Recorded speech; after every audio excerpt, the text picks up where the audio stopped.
Oh. Hello 大家 Happy Saturday. Welcome to our TSCC Radio Live Station. And today is the start of May, so we are having a new topic. Okay, before that, I will introduce myself again. So I will be the host for this month's May topic. I'm Rachel. And our May topic will be on interests and hobbies. So today we are very happy that we can invite... Hi. Who are you? Yeah, I'm Hui Shan. Yeah. Hui Shan, yes, our dear sister from our church to actually share with us a little bit about her hobby. So for most of the people, maybe Hui Shan is not somebody that's unfamiliar. Maybe you have seen her on the stage doing worship leading. Yeah, but how many of us really know Hui Shan as a person? So today we are going to try to get to know her. Okay, hello everyone who have just joined in. Thanks for joining us today. Yeah, so we are on we are on hobbies and interests. Yeah, and we have Hui Shan here. Okay, so to Hui Shan, so can you introduce a little bit about yourself? Okay. Hi, I'm Hui Shan. You may or may not know me. You probably see me, like Rachel said, leading worship quite a bit. I am 28 years old this year, so my fellow sister, same age as me. Hey, that's not the review the age. Same age. We are still young. Okay, we are still young. Yeah, so I'm currently working in Food Panda as like a marketing in charge for Singapore market. So if you need food delivery, please don't come and find me. Just go through the app, then you will get your delivery from Food Panda. Yeah, so graduated from NTU, studied marketing. Then now I'm doing marketing for a company. Then apart from my 9 to 6, like as a side hobby, then I dance a lot. Yes. I think the video have already revealed your hobby long time ago. Okay, so this video, I mean, is Hui Shan's latest video. You can see how she's very passionate and so good at dancing, right? Okay, so I think this is just one of the dances. Maybe Hui Shan, can you share with us a little bit? Like, you know, there are so many kind of dance, right? So what kind of dance are they? And what is this, you know, dance that you currently is dancing? What genre is that? So, I mean, dance or different art forms, they are very originated from music. So as long as you have music, there will be a dance, and there's so many different kind of styles of dance corresponding to each genre of music. So naturally, if you have one genre of music, you will have one dance that is belong or birth out of that music. So there's a lot. I mean, from young, things that we might know be like ballet, contemporary, where you use more instrumental classical music. If you are talking about street dance, in which the dance come from like social dancing, people partying together according to their music, like funk, hip-hop music, and therefore you have genres like locking, popping, whacking, hip-hop, which is what I'm currently doing. Then maybe some of the adults, you might be doing ballroom dancing. That might be your own social dancing. So you have that. There's many other things, ballet dancing, pole dancing. There's like so many. So as long as there's a music, there will be a dance for it. So your dance, just now you mentioned the one that you showed in the video, it was a hip-hop dance. So you're going to show us one example of a simple hip-hop move. Can we have Hui Shan to show us? Anybody want to see Hui Shan showing us a simple hip-hop move? Okay. Maybe the audience all say they want to. Maybe Rachel can Anybody do want? also. Yes, okay, let's have Hui Shan. Popular demand, Hui Shan, okay, please. since I seated, let's do something with our shoulders. Okay. We call this the Harlem Shake. Or you might hear the term before. So your shoulder just go... Are you doing it? No, of course Hui Shan will be doing it. Okay, your shoulder just go like right, left, right, and a left, right, left. Yeah, so this is the basic, but if you do with the bit, then yeah, so there's the Harlem Shake. Like, wow. Seems quite easy, right? I mean, I'm obviously in the wrong attire. Yeah. Maybe Hui Shan stand out, turn one round, show us what's the dance attire that you are wearing today. Okay, like different like genre of dance have different attire. If you are in like a ballet or contemporary class, you wear like tights and like something that's more body hugging because you want to see the lines of the body. But for me, because we do hip hop, we like things that is a bit more baggy and give you volume. So we are always in oversized pants and shirts. It's not a must, but that's what we feel more comfortable in than shoes. Yes. Yeah, I think it's a very good example. Sometimes we see you wearing this on Sunday as well. Yeah, if you see me in this attire like on Sunday, then which means I'll probably going dance after church. Like therefore I'll be in the attire. Okay, so how do you come about, having dance as your hobby? Yeah, I think dance. I'm 28 this year, but dance has followed me since I was in primary school. So essentially, it's about 21 years since P1. I think along the way I got to know very different kind of dance and get exposed to like different movement and meeting different people, and therefore it continued all the way. So when I was in primary school, like every little girl, you watch like Barbie in the Nutcracker, you watch those ladies in the tutu in this like very elegant outfit. So because of that, then I went to ballet because I wanted to look like that. I wanted to be as graceful like that. So subsequently in secondary school, that was when I took a little break and went into other performing arts. But then there was K-pop music at that time that it became really popular. Like if you know the Nobody, if Yes, I Wonder Girls. I remember. Yeah, that kind. So it was that And the era. sorry, yeah, right? correct. So it was that era.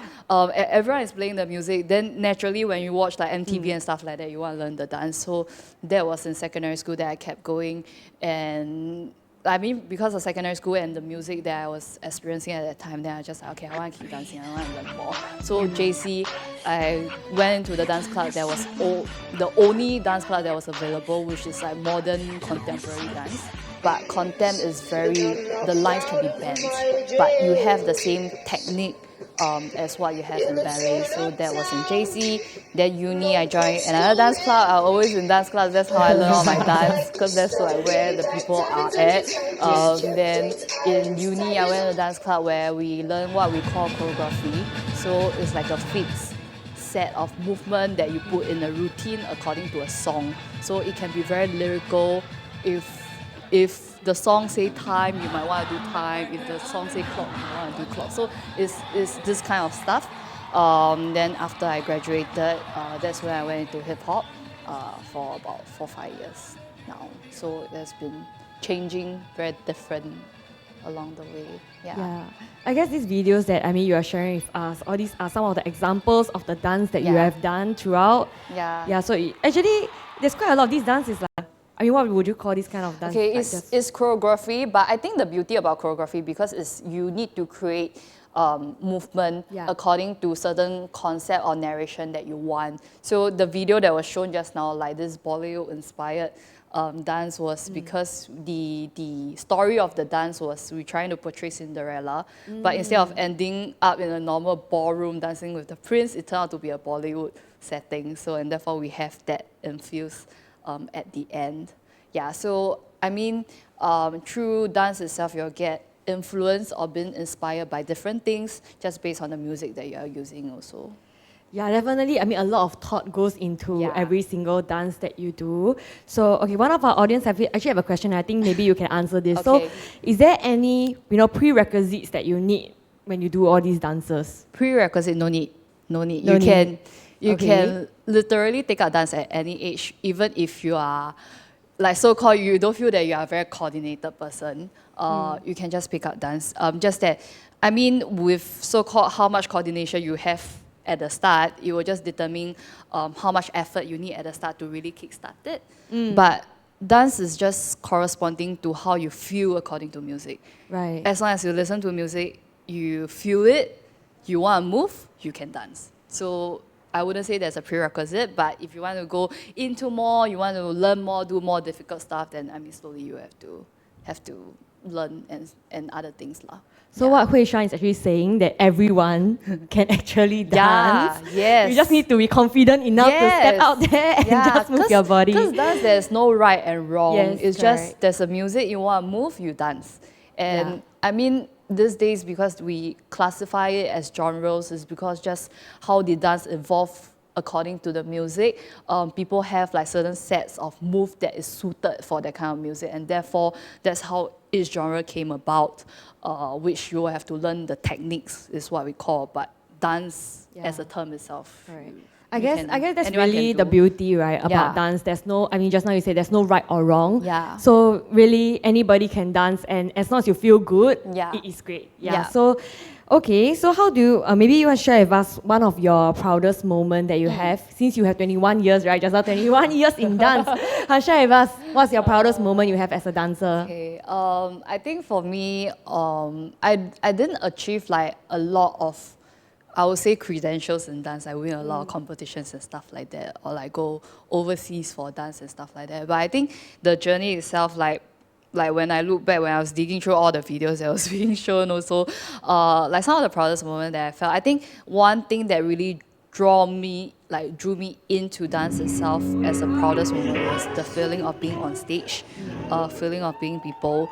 You realize performances, they love to use like a lot of stage light and stuff like that. So when you are on stage, when you have that light on you and you can hear like the crowd cheering and stuff like that, like then that's when like you know like all your hard work, because I think for all performing arts, not just dance, that you put in like ridiculous amount of hours just for that few minutes on stage. So the effort that is put in is still not very equivalent to what you have. But when you experience that last moment on stage, is really satisfying. And every single stages that I did, to me, when I stood out there, I think like we are all really proud of what we did. So that's for sure. And I think the other thing is that, I mean, like everything that you do or everything that you learn, over the years, you see your own progression, you see how you move. You watch back, last time a video might be a bit cringe, current video might not be too cringy. Yeah, so that progression that you see in yourself, I think something that is like very beautiful. So yeah. Right. I mean, it's quite brave to actually look back at your older videos. Yeah. Because sometimes you feel like maybe in the past you're not that good, and then like afterwards you don't really want to look at your past awkwardness. Yeah. Yeah. So thank you, Hui Shan, for actually purposely picking up all her videos from the past to show all of you guys like her progression. I think that's a really brave thing to do. Yeah. So. Okay, maybe we'll go to our last question for today. So as we know, Hui Shan is now a working professional. She started dancing since she was 7. So there's actually a lot of changes. Yeah. So now as a working adult, how do you actually balance, your work, your hobby, and the relationships? I think throughout, it probably take me like a really long time to eventually find the balance that I have right now. Whenever you're so into something, you will be obsessed about it, you'll end up spending so much time. Yeah.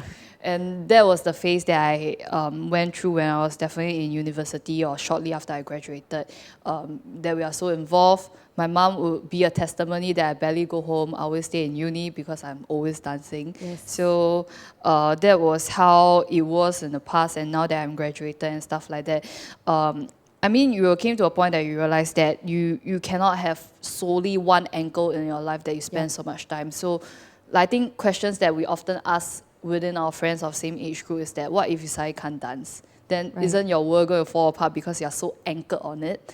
So these are the kind of conversations that make us think, and we do realize that because of different priorities in life, we have different commitments, and you realize that you derive like very different satisfaction or emotions or like goodness from everything you do. I mean, work is a lot about money, but I mean, its own achievement is other things lah. Yeah. Then spending time with your family, spending time with your friends, witnessing and notice how your parents are aging and stuff like that. Like I think this kind of things will get to you, and you realize that, okay, I need to spend times on different things. And when you start doing that, you realize that actually it's not as bad as I thought it was. Like it wasn't as bad as as compared to when I'm always dancing. And sometimes your body need that break for you. Yes, that you cannot be always dancing because you will be burnt out. I think there's a lot of things that happen to anyone who have a desire or passion, that you do so much of it that you get burnt out. So I think that balance eventually makes a lot of sense to me, that you will just dedicate time, equal time, I would say. I mean, it varies according to the week, but roughly equal time for everything. So I can be like working in the day, some of the nights I'll be dancing, some of the nights I'll be in church, not in church, sorry, with friends. Then the maybe weekend I'll be in church doing stuff and stuff like that. Then eventually it makes sense. Then I mean, dance is my only form of exercise. So I mean, for me to keep fit, I mean, I will still do it. So it's like an exercise / hobby and stuff like that. So it's very handy. I mean, for me, Yeah, I mean, it's one of the few hobbies that, you can bring it even after you graduate from university. And I mean, for anybody who's watching, if you guys are bored of your normal exercise running in the park, you can actually ask Hui Shan to teach you some simple dances, or you can go YouTube also. There are actually a lot of tutorials nowadays that we can learn, you know, dance and aerobic dance as well. Yeah, so I think it's really good, and it's really moving from university to work. There is a transition phase, and also we are learning. But most importantly, as what Hui Shan has mentioned, is about balancing. And knowing about your own body, your time management, and everything will just fall into place. With God's grace, it will fall into place over time. Yeah, so I think this is actually my last question. So if anybody have any more questions, actually you guys can continue in the chat. We can answer it next week because Hui Shan will still be with us next week. And next week we'll actually be talking a little bit more in depth into what actually dance is, the history of dance, and some things about dance itself. Yeah, so we are happy that we will still have Hui Shan, who is kind of like not only a hobby, kind of like professional already, right? Kind of in this area. Yeah, so we can ask any kind of questions you want to Hui Shan, and she will try her best to answer. Yeah, okay. So thanks Hui Shan again for today, for sharing with us your personal journey. And thank you everyone for joining us, and thank you for all the engagement and questions. We will see you guys all next week at TSCC Radio Live again at 1:30 p.m. Enjoy your weekend. Have a good weekend. Bye.